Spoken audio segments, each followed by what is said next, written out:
Welcome back to the Sixth Gear Garage, where I'm currently working on this Western Oklahoma 1980 long bed, stripping it down as far as I can to use its good parts to restore my rusty Ohio 1980 long bed.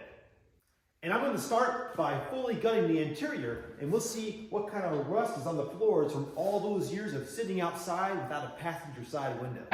Spoiler alert, it is not good. So I'm also going to take the interior out of the blue 1980, and we'll see how those floors look. The amount of dirt inside this cab is actually impressive. We don't have this here in Ohio. It's this sort of reddish orangish dirt. And I don't think this interior has ever been cleaned in the last couple decades. I think I'm going to actually come through here with the vacuum first, just to get rid of some of the dust.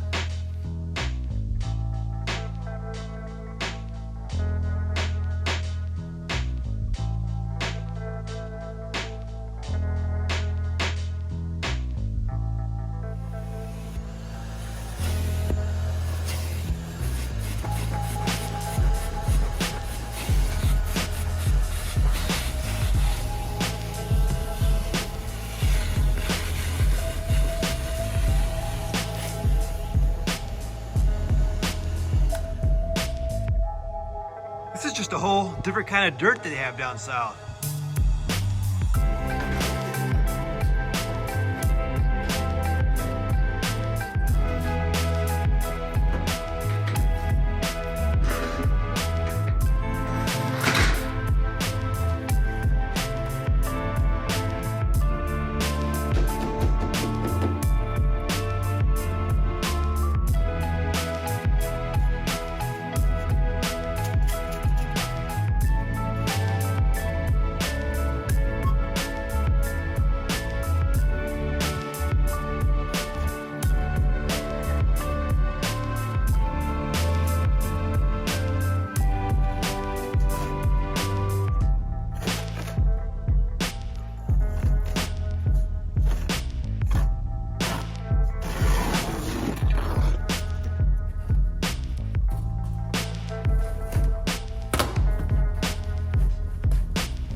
So a question for all the first gen owners, is this shag carpet the original carpet?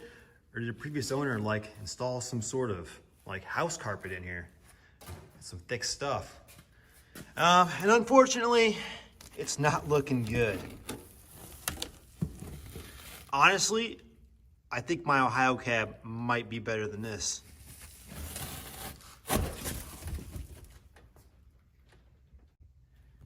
So that's why there wasn't a front bolt on the seat. Yeah, this is done.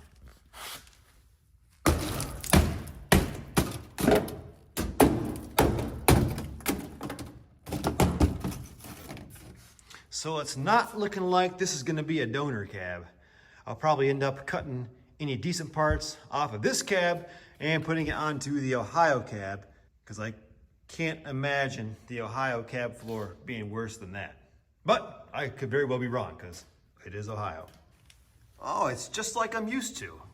But I'm not too upset, because I did get this shipped here just for the frame, the suspension, and the manual transmission. The cab and the bed, they were just a bonus.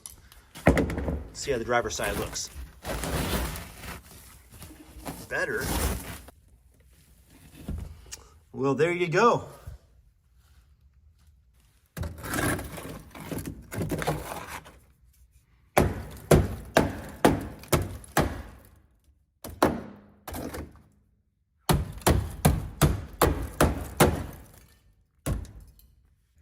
Well, maybe my other 1980 long bed will be the better of the two. Let's go have a look. So as I'm cleaning out this filthy interior, getting ready to remove the seat, I did notice the floor is a little crunchy right there. And then I took out the bolt for the rear of the seat here, and the whole floor fell out with it. So I'm gonna bet this side is just as bad, if not worse, than the Oklahoma 1980.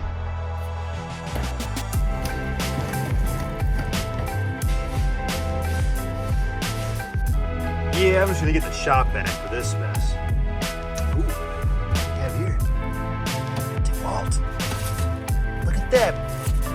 Brand new drill bit.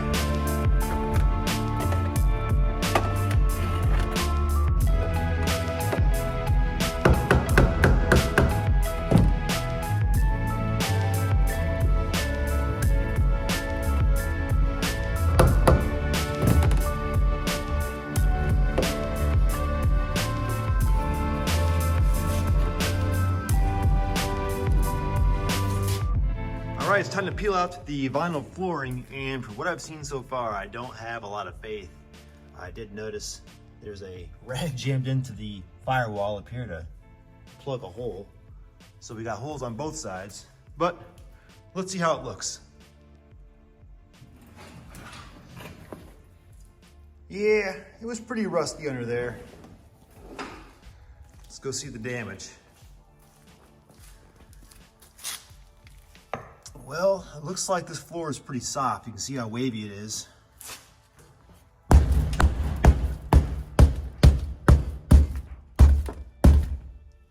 Soft but solid. Here's our hole into the footwell here.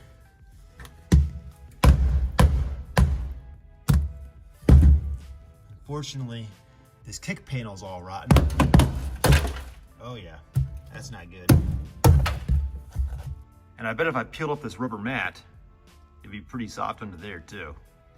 Ohio truck. But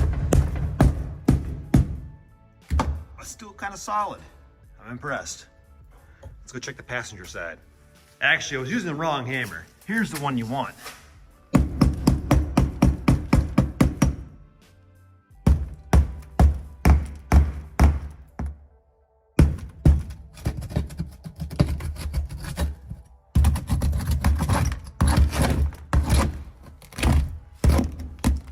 Lots of rust under the sound deadening. I'd say it's thin, but it's not going through, so that's promising.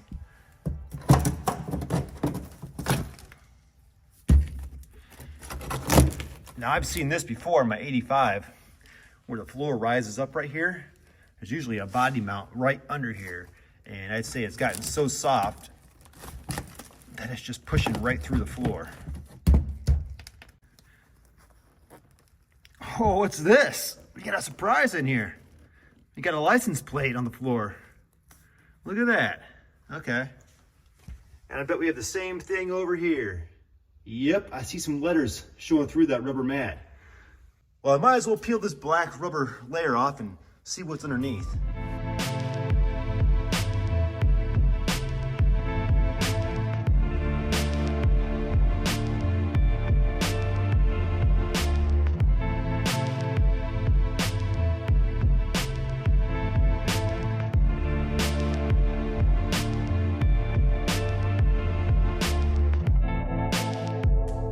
First of all, I don't know what this sticky black sheet of rubber was, but that was some adhesive stuff. Second of all, it's all bad. So, with the plate out of the way, you can see the full extent of the rot. And not only do we have holes in the floors, it looks also like they might have repaired it from the bottom as well. Screwed something on from the bottom, and that's what's catching this here. And why this doesn't look like a huge hole, even though it's quite rotted. And you can see it's pushed up a little bit right here. So I'm betting the cab is starting to actually sink down over the mount.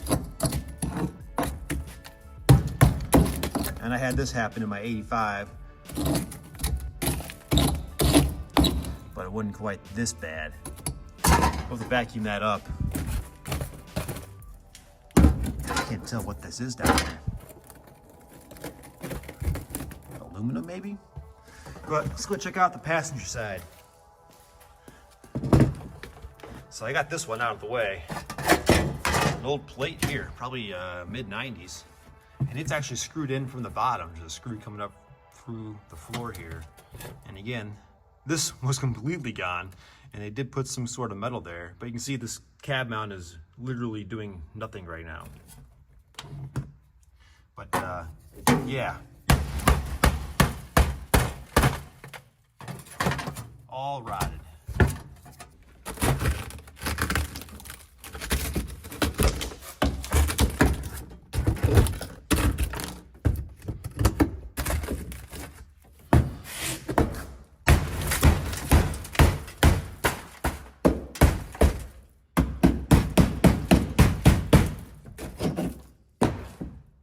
So it might not be as bad as the other truck. Let's go take a look. You know what? I'm gonna vacuum these out first, then we'll get a better comparison.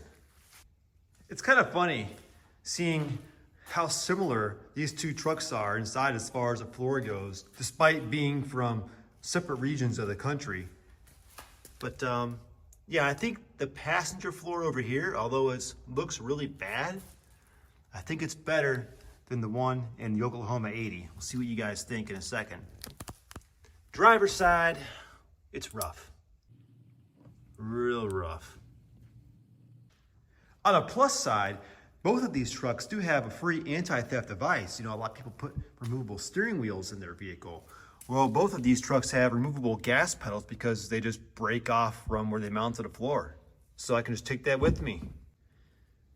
And over here, like I said, it's honestly about just as bad as the Ohio truck on the driver's side.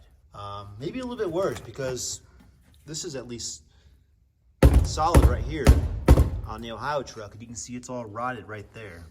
And that's a sort of important piece of structural integrity. It's where the seat mounts.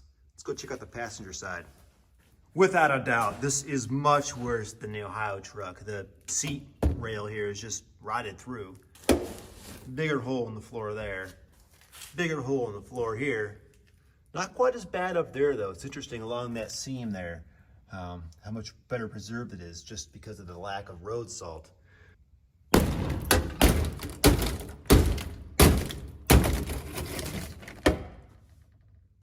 Well, one step forward and two steps back. I'm still undecided about which cab I want to use for my build. Let me know what you guys think down in the comments. You've got a lot of damage on the one side of the Oklahoma truck, plus a lot of floor damage.